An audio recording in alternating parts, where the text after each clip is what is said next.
Hello and welcome to this week's angling vlog. This week you join me out on the banks of the river and we're in search of silvers on the float.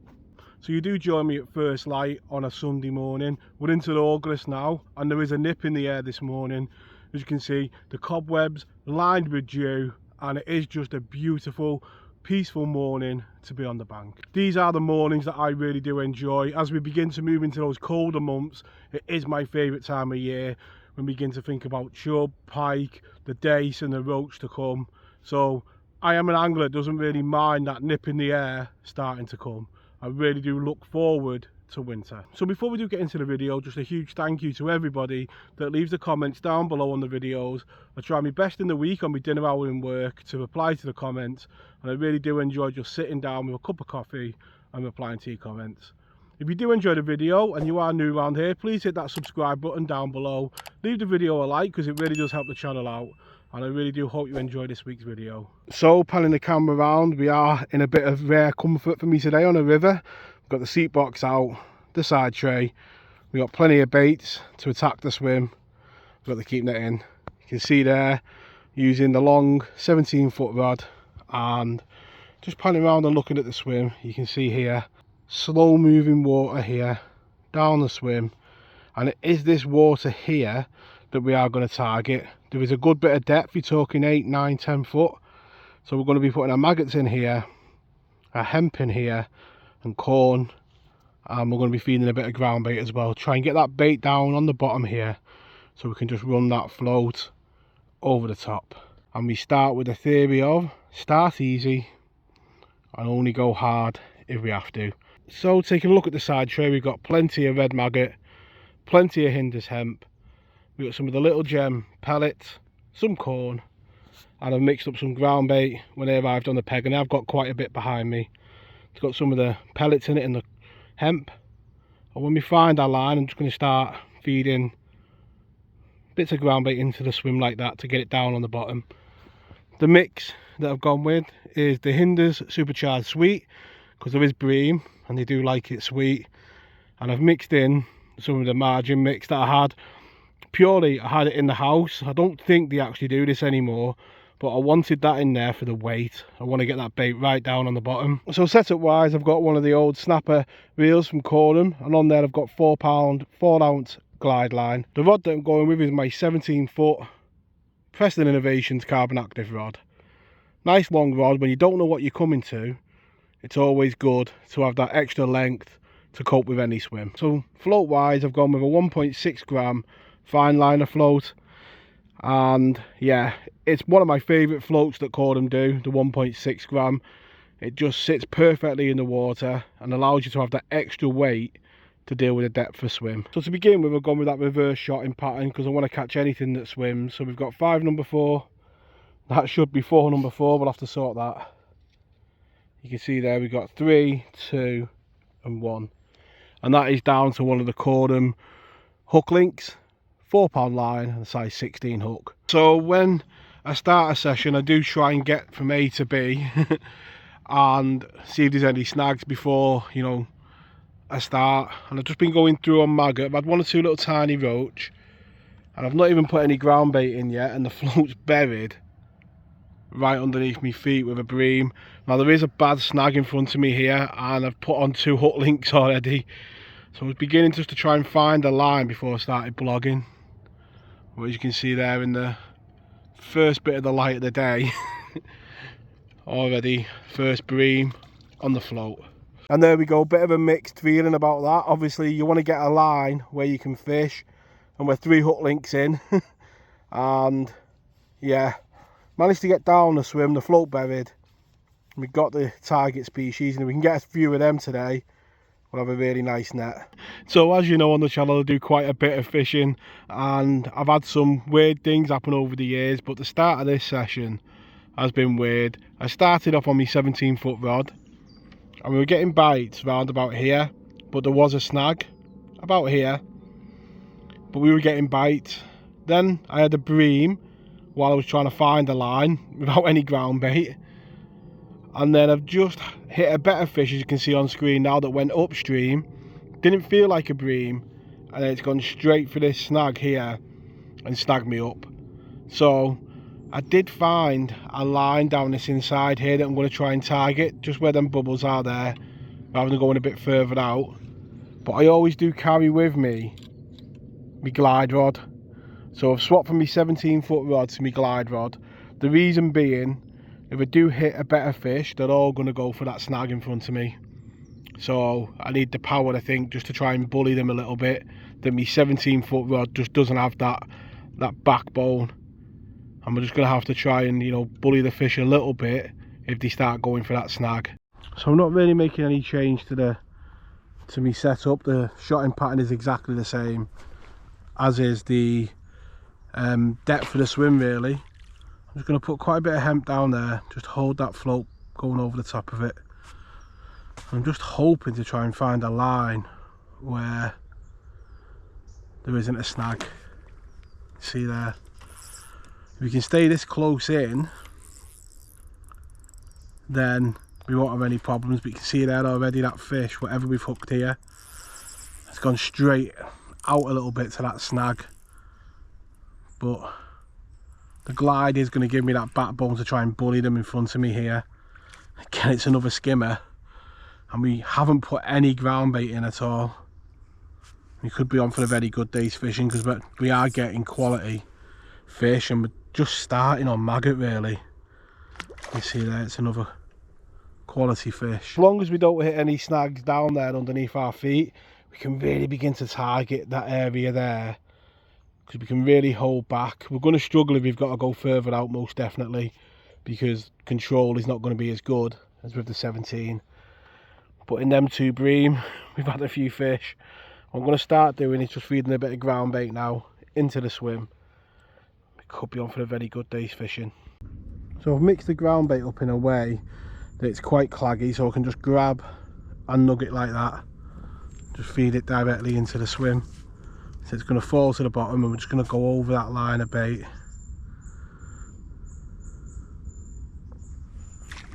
You can see there, plenty of fish about.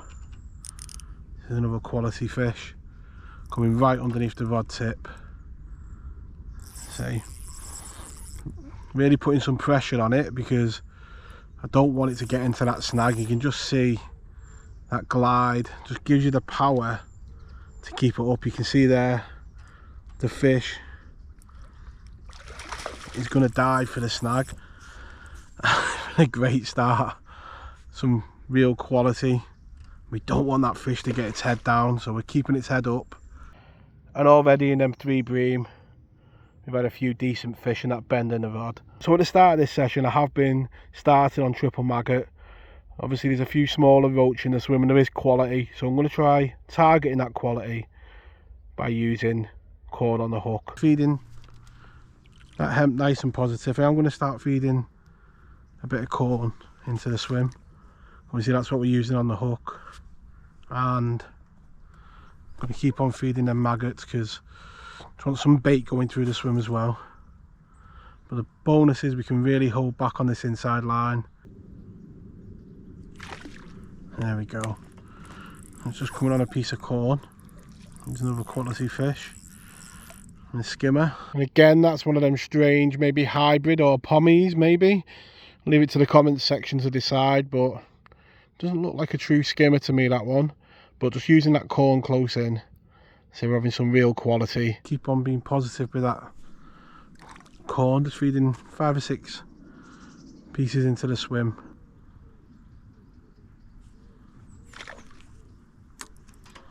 You can see there, just holding it back, that float's buried again.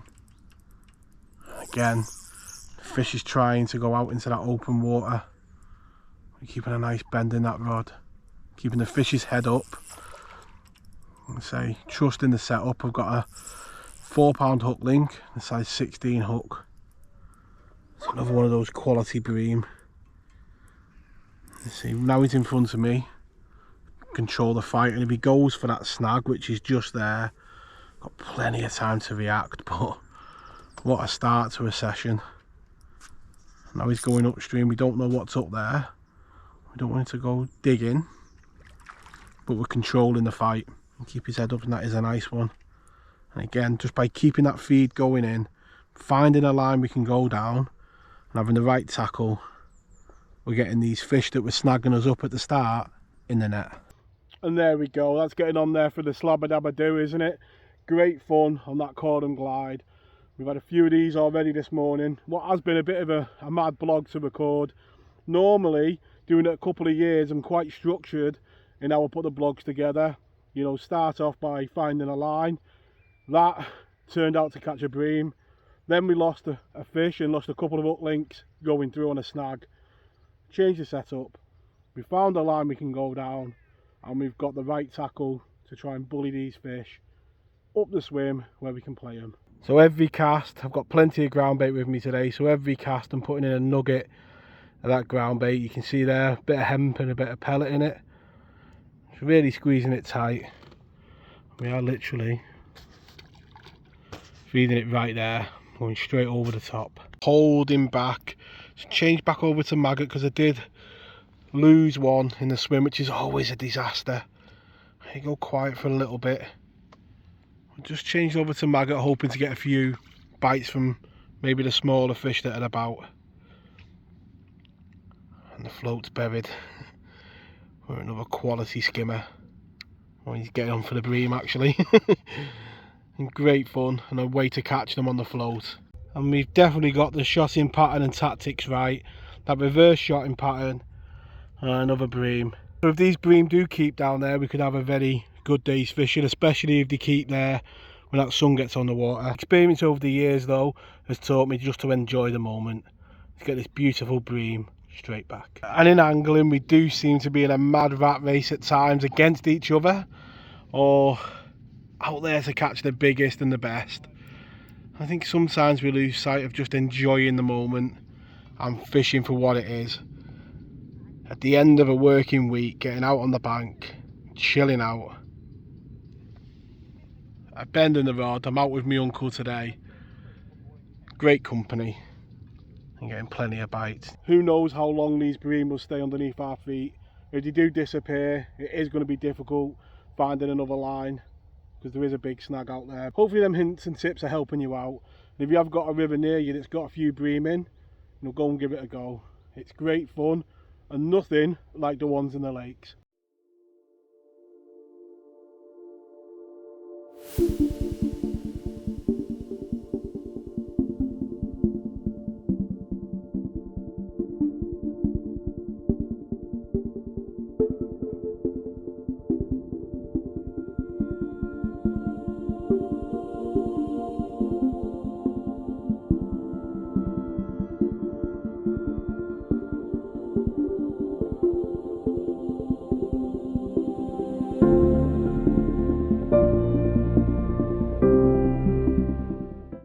So you can see there how aggressively we've been feeding that ground bait.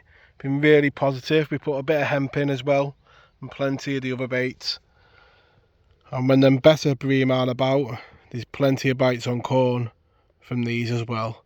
And just alternating between corn and maggot, just keeping the bites coming. You can see now the sun is completely on the water now, and thankfully the fish have kept on biting. So all we can really do is just keep on putting that bait in and hope that the fish do stay on that line. And so there's plenty of quality to be had today. So keeping on being positive, being accurate with that feeding, just on that shadow, just being really positive. And so it just keeps that bait going down that line, a good pinch of hemp over the top.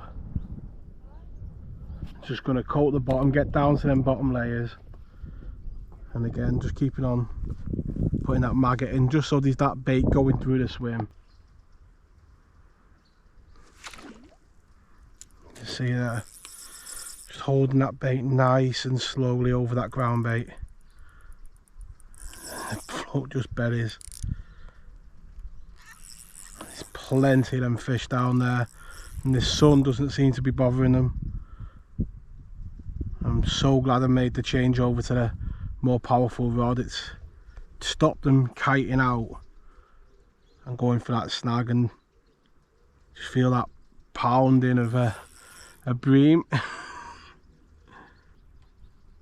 And so the tactics are not complicated. It's the same setup that we use to catch dace on the River Dee and we use on the Ribble. It's just about how you present it. You know, these bream want it really slow. They want it holding back hard and just edging through the swim. I mean, angling bream are a bit of a marmite fish, aren't they? I grew up on the banks of the Bridgewater Canal, and when you got on a shoal of these, they were the days that you'd always remember with me dad, out today with me uncle, and I'll always enjoy catching bream because they take me back to them childhood sessions. I've just struck down on a fish and it's just stayed solid. Now I did get snapped before, something that just bolted off. This has just stayed. I don't know if it's a really big bream or whether it's a different fish, but you can see there they're bending the rod. I've got a funny feeling it's going to be an eel, just by the jagged nature of the fight. You see there the rod's really bent. And at these times you just want to really see it. And from now on, Danny's angling blog is banned from guessing fish. We're going to ban it from the page. It's a bream coming in backwards. I don't think I've ever got one right. I really don't. Eel, this was supposed to be. A bream in the bum, and he's come off. And at this stage it is just bordering on silly fishing, to be honest with you. The more I'm feeding, the more aggressively these fish are coming on the feed, and it's another lovely bream. And that is a proper bream, that one. Really good condition, hard fighting and fin perfect. And great seeing them in that water come up out the depths and fighting in that flow. And no finer sight in angling than a hook link covered in bream slime. One thing's for sure, that net will be staying in the garden tonight. Most definitely, it won't be coming in the house, even in the stink bag. And at the moment it literally is a bite of chuck for these bream right underneath the rod tip. Really on that bait now, and have been probably most of the session. It's been an excellent morning's fishing, most definitely. And these bream have really reacted to that extra bait going in. So one bit of tackle that definitely is worth a shout out today is this landing net handle. I'll put a link in the description below to it, but it's been vertically lifting these bream up the bank all session. Like I say, it did the day so last year, so don't normally do shout outs for items to tackle, but you know, when they're doing the job and doing it well, you know, the videos speak for themselves. So yeah, I'll put a link to that in the description below if you want to take a look at it. But yeah, another bronze bream in the net. So it's just coming towards the end of the session now, and it's one of them sessions where you just don't want to pack in. I've just hooked into a much better fish, it feels like.